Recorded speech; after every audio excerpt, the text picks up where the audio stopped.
What is up, guys? Lord Nick here, bringing you another One Piece related video.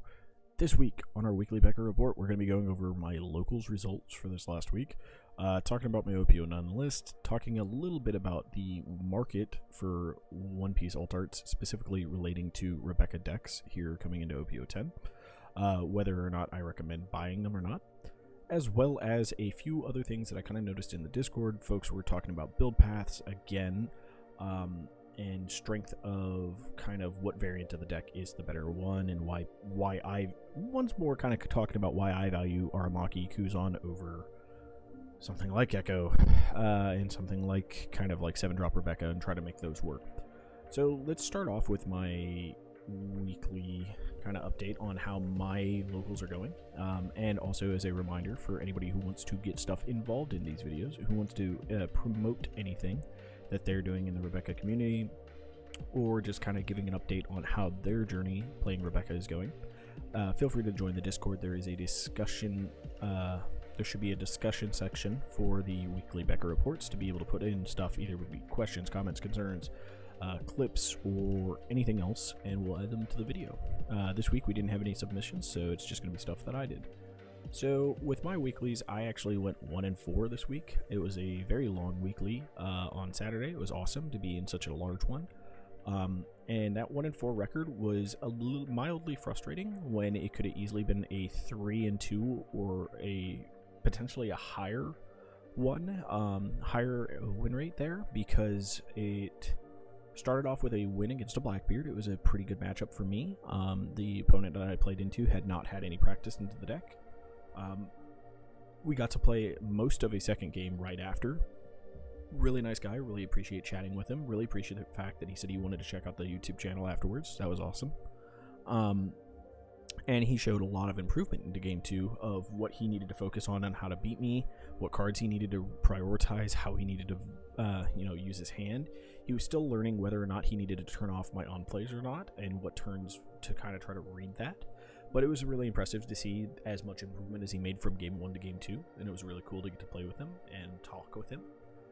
My round 2 opponent was playing Purple Yellow Pudding, which is a matchup that you guys may know is one that I think is extremely favored for Rebecca. And I played it mostly correctly. I made one fatal flaw, which was not countering out of one of the leader swings so that I could stay at 1 life after he dropped his second Big Mom. And that's because I was anticipating it being an ace that I was going to have to block with Aramaki and use that counter in my hand to keep Aramaki alive. It was not an ace. It was a second 10-drop Big Mom, and then I chatted with him afterwards, and he actually was like, "Oh, I actually I can't afford aces, so I'm just running nothing but Big Moms. I don't have any aces for the top end." And I was like, "Ah, cool. Okay, that explains a lot." Because he was running a lot of other cards that I wouldn't necessarily see in a pudding list most of the time. He was a bit more defensive, which was interesting. But kudos to him. He ended up winning, mainly off of a mistake of mine. The game was very close, and it could have easily swung in my favor had that not happened, had I actually countered properly. But the next matchups that I had were Dovi Lucci. So it was basically a ride all the way to the bottom. And most of our meta is turning into a lot of Dovi and Lucci's again, and a bit of BY showing up, and Blackbeard filling out the rest of it, with a handful of speckles of decks like Rebecca and Pudding kind of filling in there with just randomness. But we had over 30 people for our locals. It was really epic. It was really cool. It just meant that, I easily could have gone 3-0, and the reason I know that is after I lost to Pudding, Pudding's then played into another Blackbeard. So had I won the Pudding matchup, I most likely would have been paired into the Blackbeard, and I would have hit Blackbeard, Pudding, Blackbeard, which would have been potentially a 3-0 for me. On top of that, I would have been beaten one of the top 3 players in San Antonio, which would have been really cool. That would have been a really nice little add-in to the resume for Rebecca this week, especially having had a bit of a hiatus over the month of January like I did to play other games. As we are now approaching the OPO10, though, I will be playing more weeklies, and I will be trying to do these updated weekly videos with at least the intro added in. Hopefully you guys enjoy that. I thought it was fitting.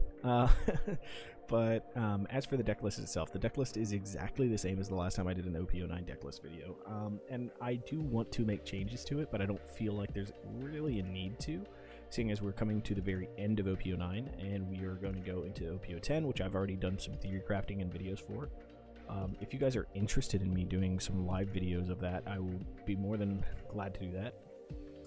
Other update for what I'm planning to do is that I will hopefully be able to get a tripod soon, and hopefully my camera on my phone isn't so jacked that I can actually record some of the games. That'd be awesome to be able to put some live content up. But other than that, we'll be doing, if you guys want some more streams to do stuff for OP10 and kind of showcasing that. Now, I did say I wanted to do a little bit of a market watch type of thing, a little bit of update, a little bit of recommendations on cards that I would say are alt arts that you could look to pick up and other ones that I would say not to. There are two big reasons for this that I think, there are two big reasons for why I think you need to focus on which ones to focus on. One is relative to the list that you were looking to play, what top end you kind of want to go with. So for my case, I'm going to be playing Kuzan Aramaki in 10, as I've done for most of my time playing Rebecca. I just value that playstyle more. I enjoy how that operates, and I love the updates that I get for the deck. So the alt arts, if you were to buy Aramaki Kuzan alt arts, those cards are really relatively affordable. You know, the Kuzans are like 20, and the Aramakis are like 3 or 4 for the alt arts. So I wouldn't, and I don't think they're going to fluctuate very much with the meta. There's not many other decks that utilize either of those cards, so I don't see them going up or down very much at all, if at all. As for the Kuros, kind of the same principle. I don't think he's going to spike that much unless Rebecca starts getting good. So for now, because there's not a whole lot of speculation about her being like insane, I would recommend picking up the Kuros while they're at like $7 to $11. Now for the other cards, that's a big difference, right? Like, I think Brook is a fairly safe candidate for not being banned, so you could buy him, and if you are planning to buy him, I would say functionality wise, if you don't own any Brooks, just buy the base rarity and test it out to make sure you want to keep using it and that there's not another card you want to fit into that slot.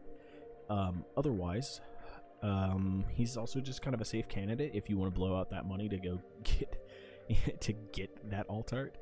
He's very expensive, so that's kind of why I would avoid it, maybe. Same thing kind of goes with one-legged soldiers and Bardos.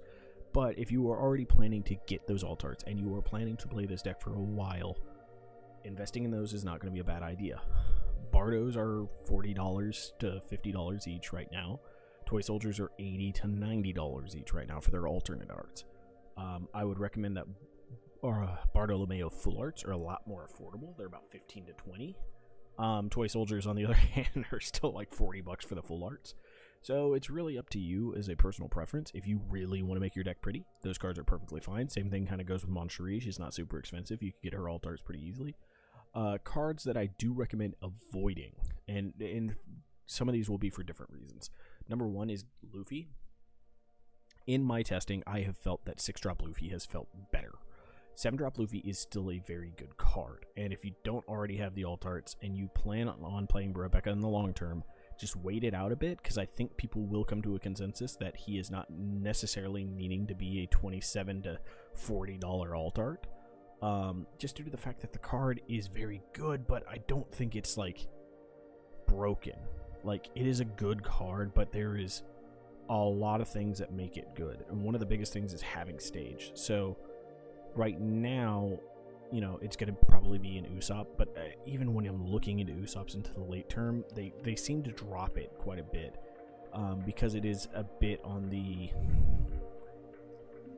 for them, they don't necessarily need it to put that pressure over the edge. For Rebecca, it's supposed to give you that kind of pressure on their life, and in a deck that I'm building around being control, it's just another brick that sometimes doesn't do enough for it to actually be valuable to me. So I would just say, if you're looking for alt arts, just wait a little bit. Same thing kind of for the base arts if you don't have them already. I have a feeling they will go down a bit. The closer we get to 10, it might spike up a bit, but once we're into the 10 meta, around a month or so in, I imagine these will come down. So if you don't have the alt arts, just wait. If you don't have the base arts, sorry, you might need to buy the money. You know, if you want to really play with them, buy them just at base rarity, I would say, and wait until the alt arts come down. But just note that if you do buy them at all, I think that they will drop, so you will probably lose some money on these if you need to buy them now. Becca's and Sabos and Geckos, right? So like 8-drop Gecko Moria and Rebecca, I think are 2 cards that you kind of want to avoid buying the alt arts for, and I would just buy the base arts for. And the reason is that both of these cards are potentially on the chopping block for being banned. I really don't think Rebecca will be banned, because if Rebecca is the only black card banned, it does nothing to stop Black Yellow Luffy, and all it does is increase the fact that Black Yellow Luffy will probably be a meta-relevant and destructive deck. All banning Rebecca would do is hurt Smoker and Lucci, and Smoker's not like an oppressive deck, and Lucci is an oppressive deck, and hurting Lucci's defensiveness can be problematic, but he still has one of the singular best tools, which is Gecko Moria. I think not banning Gecko Moria is a big mistake. Gecko Moria is a very unhealthy card that enables numerous decks outside of just standard black control decks. It enables Black Yellow Luffy to be as oppressive as it is. It enables Lucci to be as oppressive as it can be because of how much innate value it gets. As a person who has not run Gecko in a long time, the amount of value that Rebecca brings as just a 4-of copy is significantly less than if you have Gecko Moria being able to bring back Rebecca. That combination makes Rebecca insane. The combination of Rebecca on her own is very good and very strong, but you don't really get to repeat it a lot unless you're running cards like Mon Cherie, or you can cycle through your deck so fast that you can get it back. On top of that, it as a standalone card is not a strong statted card on its own. It's not aggressive, it is 100% defensive, and there are so many ways to get around a 4-drop blocker that the card itself on its own without another aggressive stat line that your opponent has to worry about is not nearly as destructive or just degenerate as people try to make it out to be. Note, getting 2k counters back on repeat is very, very annoying. But I don't think this card will get banned, but it is a card that is being discussed as a potential ban target. So because of this, waiting until a week before the ban will be probably your best case scenario for picking up Beccas and Geckos if you want the alt arts. Otherwise, just go for the base rarities if you need them.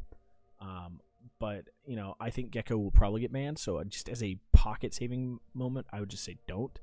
Rebecca's are not that expensive if you want to get the alt arts. They're about $30, but they have dropped all the way down to $16 before. And I have a feeling that as we get closer to the ban list, there is a chance that the fear of them getting banned will cause people to flood the market with them, which means the price of them will be driven down, and you could probably pick them up closer to $20. As for Sabos, they are already on the way down, so just kind of keep waiting. Usopp is one of the most looked forward to decks, and he does not run Sabo at all. So in the case of Rebecca, where we will probably be running 2, maybe 3 copies of them, you can probably wait. The base rarity is already down to like $16, and then the alt arts are already down to like 48 to 50, somewhere in that range, which is pretty low for him. I think the lowest I've ever seen the alt arts drop to was like $30, and I don't think they'll go below that really. He's just such a good card. But the base rare one could drop all the way down to like 12ish, maybe 10 even, because it's been down to like 6 in the past. Way back in the past, when everybody was still sleeping on this card and thought, oh, now Borso's the better one, not realizing just how insane this card was. And so I would say that you can probably wait, and this card will steadily keep dropping. So just hold off on buying the alt arts for this. As for anything above alt arts on both Rebecca and Sabo, seeing as they have higher rarity versions that you could go for, you could pick those up at any real time. I think most of those are kind of solidified in at their prices. I haven't seen the Sabos drop more than below like 115, 110ish. So for the promo with the 2 brothers and the fire one, that one's a really sweet art. So they probably won't drop that much lower. The mangas are like 3 to 500 depending on which set they come from and what day you look at. There's sometimes some people selling them pretty cheap. So I mean, if you're looking to get them. I say pretty cheap, but that's still like a lot of money, but comparatively to where they were, right? But yeah, in terms of market, guys, just kind of wait.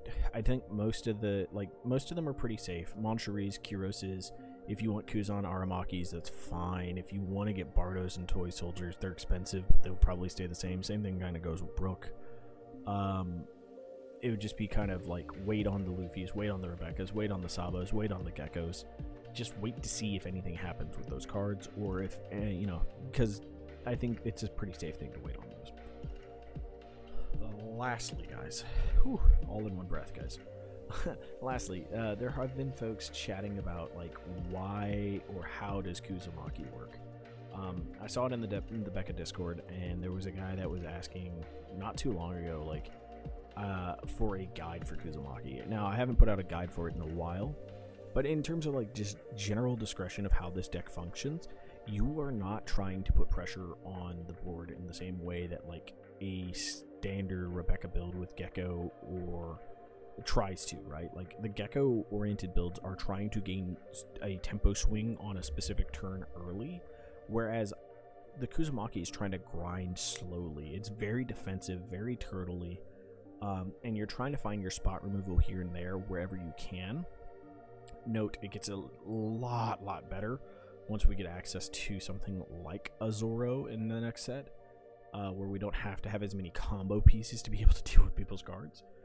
But in the current sets, it is probably a weaker overall strategy and is a significant harder list to operate under, especially because of the fact that even as a control deck, I'm only running 8 2Ks, which means that my counter has to be very, very on point.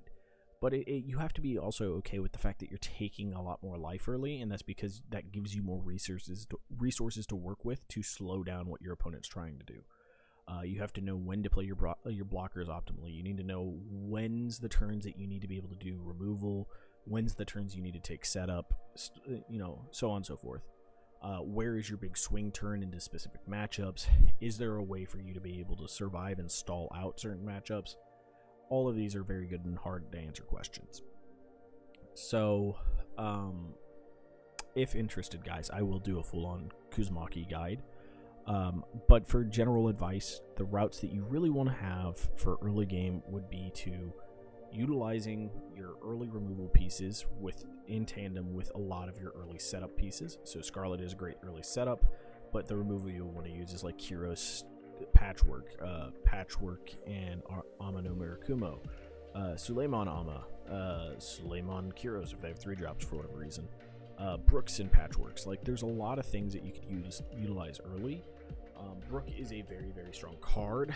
If I had more copies of Brook, I would probably be trying a build that doesn't necessarily run for Suleiman, maybe, or maybe not some of the Amas, because Brook is just such a valuable and strong card. He forces your opponent to have removal.